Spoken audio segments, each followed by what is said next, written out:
বৃদ্ধ দাদি যখন জানতে পারলেন যে তার নাতনি বউ কোম্পানিতে কারো দ্বারা হয়রানি শিকার হচ্ছেন, তিনি রেগে গিয়ে সঙ্গে সঙ্গে শত শত বডিগার্ড নিয়ে বউর পক্ষে দাঁড়াতে বের হলেন। কিন্তু সেখানে একটি নবীন অভিজ্ঞতাহীন মেয়ে দাদিকে চিনতে পারল না এবং বলল, আপনি কে? আমাকে প্রশ্ন করার সাহস কিভাবে হলো?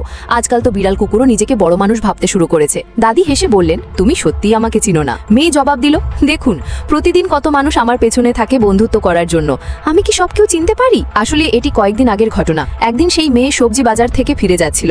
তখন সে দেখল বৃদ্ধ দাদি কোনো কচরা ডিব্বি ঘেটে কিছু খুঁজছেন। মেয়েটি ভেবেছিল এটি একটি দরিদ্র বুলি এবং দয়া দেখে তাকে খাবার খাইয়ে দিয়েছে। দাদি মেয়েটির সৎ হৃদয় দেখে খুব খুশি হলেন এবং মনে করলেন, এই মেয়ে কিনা আমার নাতনি বউ হোক। পরবর্তীতে দাদি তাকে বিশাল অট্টালিকায় ডেকে নিলেন। মেয়েটি যখন বাড়ির ভেতরে প্রবেশ করলো তখন সে অবাক হয়ে বলল, অদ্ভুত, জীবন্ত প্রাসাদ আজ প্রথমবার দেখলাম। হাসি মুখে মেয়েটি মজা করে বলল, আপনি এত ধনী হয়ে কিভাবে এত সঞ্চয় করেন? আমি তো এখনই আমার বিয়ের জন্য টাকা জমাচ্ছি। দাদি হেসে বললেন, কত টাকা? মেয়ে বলল, 10 লক্ষ টাকা। দাদি খুশি হয়ে বললেন, সবই তোমার জন্য।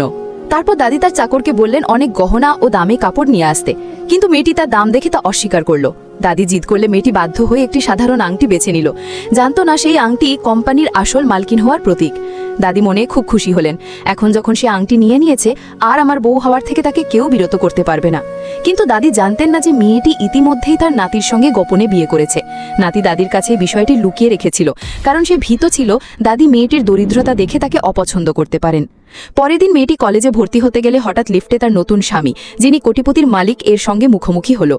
তখন সে জানতে পারল যে তার স্বামীই মূলত কোটিপতি। মেয়ে চাকরির জন্য ইন্টারভিউ দিলেও নিজের স্বামীকে জানাননি, কারণ ভয়ে ছিল লোকেরা তাকে উপহাস করবে। ইন্টারভিউতে তাকে পরিচ্ছন্নতার কাজ দেওয়া হলো। প্রথম দিনেই তার চালাক চাচাতো বোন তাকে বিরক্ত করতে শুরু করলো। সকাল থেকে রাত পর্যন্ত নানা কাজ এবং উপহাস। সেই সময় কোম্পানির মালিক অর্থাৎ স্বামী ওইখানে উপস্থিত ছিলেন। বোন চালাকভাবে মেয়েটিকে ফাঁসানোর চেষ্টা করলো এবং কফি ফেলানোর নাটক করলো, যাতে মালিক রেগে গিয়ে তাকে বাদ দেন। কিন্তু মেয়েটি চতুরতার সাথে কফি নিজেই পড়ে নিল এবং মালিককে রক্ষা করলো। সবাই ভেবেছিল মালিক তাকে বাদ দেবেন, কিন্তু তিনি সবাইকে চমকে দিয়ে মেয়েটিকে নিজের কোট পরিয়ে বললেন, এ থেকে তুমি আমার পার্সোনাল ক্লিনার। সবাই হতবাক হয়ে গেল। ধীরে ধীরে কোম্পানির লোকেরা মেয়েটির আসল পরিচয় জানতে লাগলো। আর বোন এবং অন্যরা তাকে কলঙ্কিত করার চেষ্টা করতে থাকলো। কিন্তু আংটির সত্যতা প্রকাশিত হলে সবাই বুঝলো এই মেয়ে আর কেউ নয়, মালিকের